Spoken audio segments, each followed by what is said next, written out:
বাংলাদেশে তো আসলে ইলেকশন অনেকদিন হয় নাই। বাংলাদেশে ইলেকশন তো হয় নাই যে আপনি কেমনে প্রার্থী জিতবে। 8 সাল পর্যন্ত তো আমরা তো সবাই জোটবদ্ধভাবে ইলেকশন হয়েছে।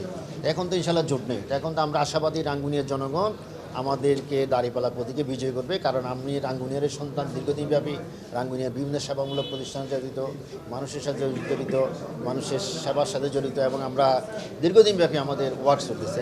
আজকে একদিনে না, আমরা দীর্ঘদিনব্যাপী মানুষের সাথে সম্পৃক্ত। আশা করি রাঙ্গুনিয়ার জনগণ আমাদের দাঁড়িপাল্লা প্রতীককে বিজয়ী করবে এবং বিজয়ের মাধ্যমে রাঙ্গুনিয়ার আমরা একটা মডেল রাঙ্গুনিয়া ইনশাল্লাহ করে দেবো। নতুন এবং ফিরে আসা গ্রাহকদের জন্য নগদে চলছে ক্যাশব্যাক সহ প্রতিদিন হাজারো উপহার জেতার সুযোগ। হবে আশা আর ফেরা, সারপ্রাইজ সেরা। আমাদের আজকে মনোনয়নপত্র বাছাইয়ে আমাদের বৈধ বলে ঘোষণা করেছেন সম্মানিত রিটার্নিং কর্মকর্তা। তো আমরা ইনশাল্লাহ আজকে থেকে আবার নতুন উদ্যমে আমরা যখন নির্বাচনী প্রচারণা শুরু হবে তখন থেকে আবার নতুন উদ্যমে আমরা আমাদের নির্বাচনী প্রচারণা শুরু করব। আসলে হেভিওয়েট এটা জনগণই বিচার করবে কোনটা হেভিওয়েট কোনটা হেভিওয়েট না, ওই ব্যাপারে আমি কোনো মন্তব্য করতে চাই না। আমাদের কাজ হচ্ছে জনগণের কাছে যাওয়া, জনগণ যদি আমাকে ভালো মনে করে, জনগণ যদি আমাকে যোগ্য মনে করে, আমি রাঙ্গুনিয়ার একজন সন্তান, আমি রাঙ্গুনিয়ার ভূমিপুত্র, রাঙ্গুনিয়া আমার বাড়ি, রাঙ্গুনিয়া আমার আবাসস্থল, রাঙ্গুনিয়া মানুষ যদি আমাকে মনে করে তাহলে আমাকে গ্রহণ করবে। তো আমি আশাবাদী মানে শতভাগ রাঙ্গুনিয়া মানুষ আগামী যে জাতীয় নির্বাচন হবে সেই নির্বাচনে দাঁড়িপাল্লার প্রতীকের আমার প্রতীককে ইনশাল্লাহ রাঙ্গুনিয়া মানুষ সমর্থন করবে এবং সমর্থনের মাধ্যমে রাঙ্গুনিয়া দাঁড়িপাল্লার প্রতীক বিপুল ভোটে ইনশাল্লাহ জয়যুক্ত হবে। এটা আমাদের ইনশাল্লাহ আমাদের মধ্যে যে আমি এটা আমাদের মধ্যে একটা ভালো সম্পর্ক আছে, সৌহার্দ্যপূর্ণ সম্পর্ক আছে।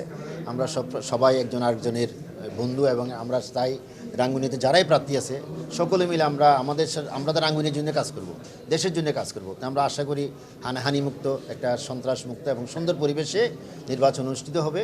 এবং আমাদের লেভেল প্লেইং ফিল্ডটা এখনও অনুপস্থিত আছে। আমি আশা করব আমাদের বাংলাদেশে যে বর্তমান তত্ত্বাবধায়ক সরকার, বাংলাদেশের আমাদের গর্বিত সেনাবাহিনী আছে, আমাদের আইনশৃঙ্খলা বাহিনী আছে এবং নির্বাচন কমিশন আছে, ওনারা বাকি যেই লেভেল প্লেইং ফিল্ডটা এটা সুন্দর করে দিবে, যাতে মানুষ সুন্দরভাবে শান্তিতে এবং হানাবানি মুক্তভাবে এক উৎসমুখের পরিবেশে, যেটার জন্য আসে জুলাই বিপ্লবের মূল স্পিরিট কি মানুষ যাতে শান্তিপূর্ণভাবে ভোট আর দিকে দিতে পারে। কারণ মানুষ 17 বছর ভোট দিতে পারে নাই, কেউ সেন্টারে যায় নাই, ভোটের আমেজ নষ্ট হয়ে গেছে।